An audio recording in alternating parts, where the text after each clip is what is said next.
Halo.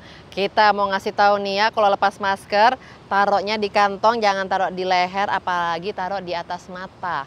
Itu salah, karena itu akan memperbanyak transmisi virus-virus yang tidak kita inginkan. Selamat datang kembali di Sekolah Politik Jalanan Latifah, SPJL, sebuah inisiatif untuk menjawab pertanyaan-pertanyaan soal politik dari kakak-kakak semua yang ada di jalan, dan saya juga jawabnya di jalanan.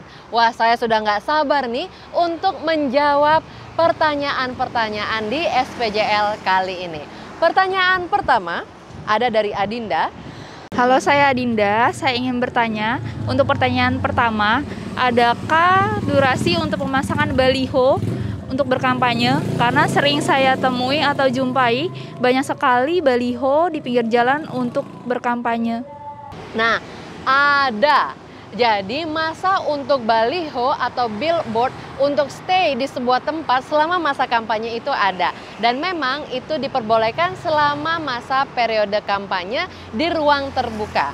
Namun harus diperhatikan juga bahwa kalau tidak dalam masa kampanye pemilihan umum, maka billboard atau media apapun apabila ingin dipasang iklan oleh partai politik ataupun politisi itu boleh-boleh saja. Larangan untuk memasang kampanye, produk-produk kampanye di media-media luar ruangan itu diatur oleh Komisi Pemilihan Umum.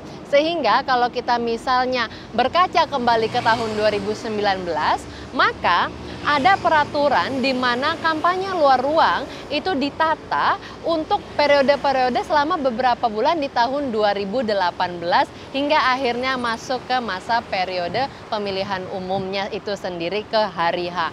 Jadi kalau ditanya batasannya kapan aja sih? Batasannya adalah beberapa bulan hingga hari-hari 3 hari sebelum pencoblosan. Nah, kalau kita ngomongin soal pembatasan menaruh iklan atau kampanye di media luar ruangan atau di media-media sosial, itu pun ada yang berbeda. Jadi bisa dimulai dulu per tahap gitu kan, di media luar ruangan kayak di jalanan gitu sudah banyak sekali banner-banner, lalu bertahap boleh dilanjutkan ke billboard, lalu nanti beberapa bulan setelahnya baru boleh di media sosial, dan setelahnya beberapa masa sebelum pemilihan umum baru boleh di televisi-televisi. Semenjak pemilu tahun 2019, pengaturan untuk kampanye bagi partai politik dan juga kandidat partai ataupun politisi-politisi untuk maju dan meramaikan kancah-kancah di media itu sudah diatur oleh Komisi Pemilihan Umum dan juga akan berlaku nanti di tahun 2024. Jadi penasaran ya siapa yang balihonya atau billboardnya bakalan banyak banget. Saya tahu nih, pertanyaan ini muncul karena ngelihat banyak banget billboard para tokoh-tokoh politik besar di negara kita. Untuk pertanyaan kedua, adakah sanksi untuk partai yang sudah memulai berkampanye sebelum waktunya? Ada, tetapi sanksi yang kita katakan sebagai sanksi di sini apabila tahapan-tahapan menjelang pemilu sudah mulai dilakukan. Jadi kalau misalnya kakak bilang, loh kak kok itu sudah mulai kampanye duluan? Itu bukan kampanye. Itu lebih seperti mensosialisasikan mungkin dirinya atau partainya dalam kegiatan-kegiatan yang normal sebagai sebuah tokoh partai politik untuk memperbesar nama partai politiknya juga. Jadi jangan dianggap apa yang sudah berseliweran sekarang dari partai-partai tertentu itu adalah kampanye nyolong atau nyolong duluan atau nyolong waktunya duluan. Bukan seperti itu. Tetapi kalau misalnya sudah masuk ke tahapan pemilu dan sudah ditetapkan oleh KPU tanggal-tanggal untuk melakukan kampanye, terutama kampanyenya itu menggunakan media luar ruangan, lalu misalnya saya sudah pasang duluan, walaupun lebih cepat 1 minggu, itu namanya pelanggaran dan boleh ditindak sesuai dengan peraturan yang berlaku.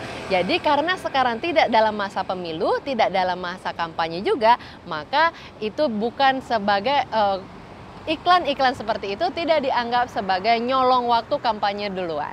Sebelum saya ke pertanyaan selanjutnya, saya pengen tanya dulu nih, gimana tuh jawaban saya yang tadi?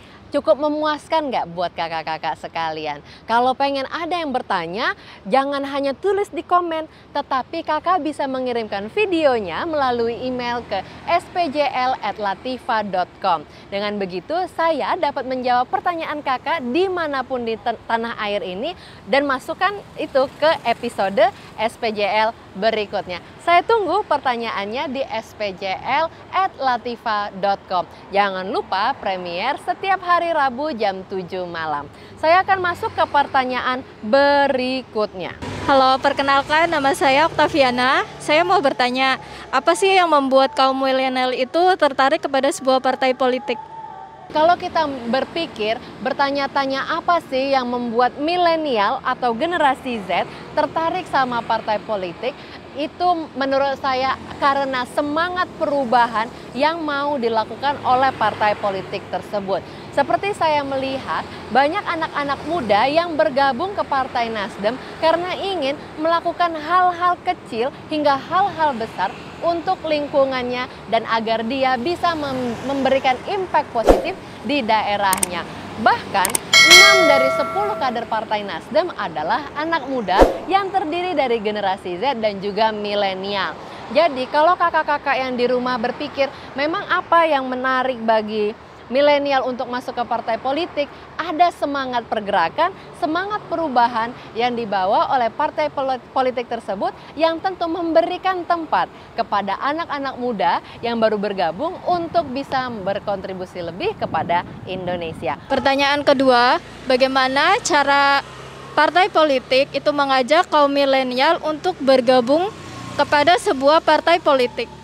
Yang pertama yang saya lakukan, kalau saya ngomongin saya mungkin bukan sebagai partai ya, tetapi saya akan mengatakan apa yang dilakukan oleh Partai Nasdem.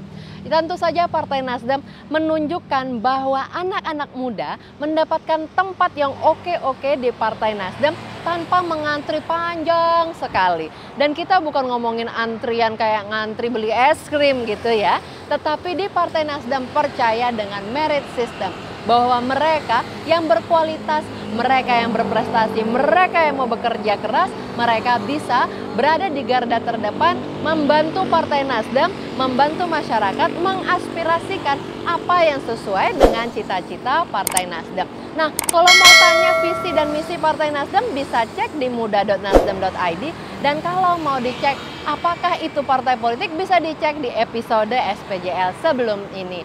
Jadi, kalau hal-hal berikutnya tentu yang dilakukan Partai Nasdem adalah dengan lebih mendekatkan Partai Nasdem kepada anak-anak muda. Dan saya akan sangat senang sekali kalau di bawah di comment section saya bisa dapat komen TikTok dari kawan-kawan yang mendapatkan video ini rekomendasi dari TikTok saya. Terima kasih banget untuk pertanyaannya. Saya harap jawaban saya di SPJL kali ini bisa memuaskan kakak-kakak hebat semua. Jangan lupa di like dan jangan lupa di share apabila video ini bermanfaat, dan juga subscribe.